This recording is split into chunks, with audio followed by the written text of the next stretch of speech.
I told you recently about a study that it doesn't necessarily mean, should we see at a place like Campi Flegrei a decrease in earthquakes and a little bit more of a quiet phase, that this doesn't mean we're out of the woods. It could mean something exactly the opposite. And if we see the new bulletin about what's happening in Campi Flegrei, I think that's exactly what is happening. The pressure is building up. So we definitely need to look at this. Campi Flegrei, the super volcano near Naples, in an area with more than 6 million people. That is something we definitely need to look at, because the pressurization that is happening beneath the super volcano continues if we look at the recent data. We have fewer earthquakes right now, although we did have another earthquake swarm just a week and a half ago or something like this, but something else is rising.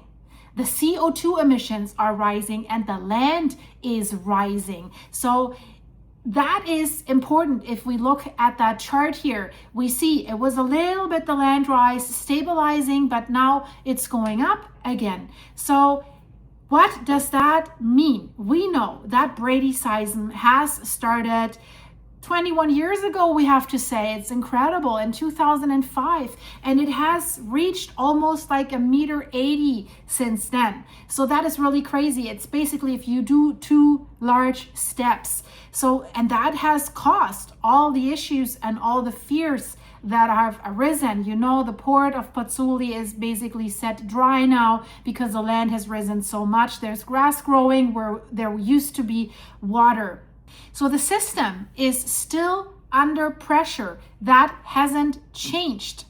We have high temperatures at the fumaroles. We have high temperatures of the emitted gases, but also we have an increasing amount of carbon dioxide emissions that has to come from somewhere. And if we compare this, we are right now at 16,000 grams of carbon dioxide per square meter right now. Early in the year, we were at 11,000. So this has really significantly increased. The temperatures, the gas temperatures, 95 degrees Celsius. And we know they measure this at a distance of 5 meters. So they're probably hotter. That's the main gas stream.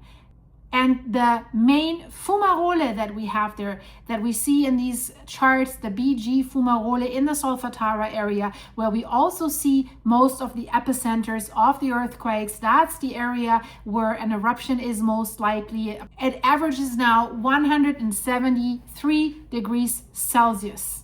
And the land rise.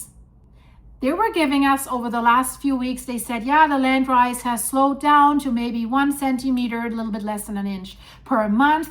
But now it shows, you see the blue lines here. It shows a jump, a little bit, an uplift here.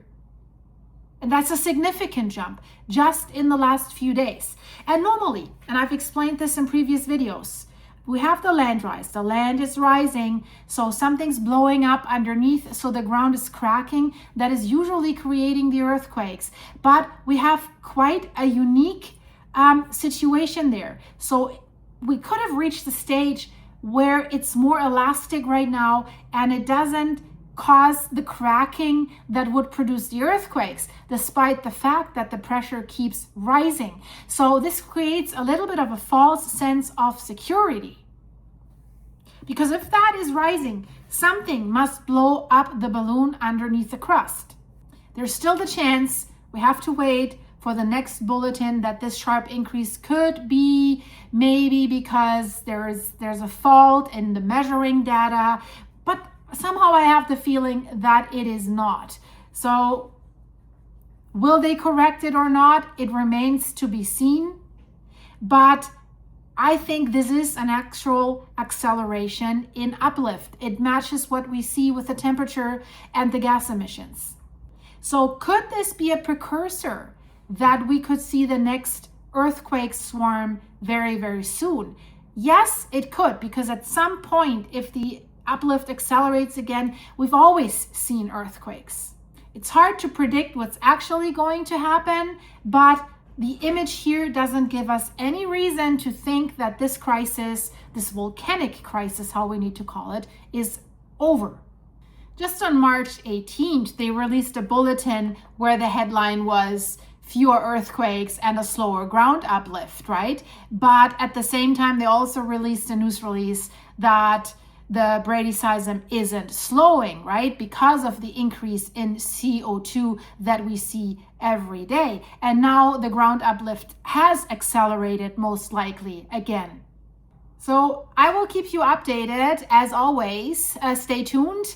If you want to see what else is happening on Earth, crazy things are happening, check out the videos in the end screen. I see you there. Bye-bye.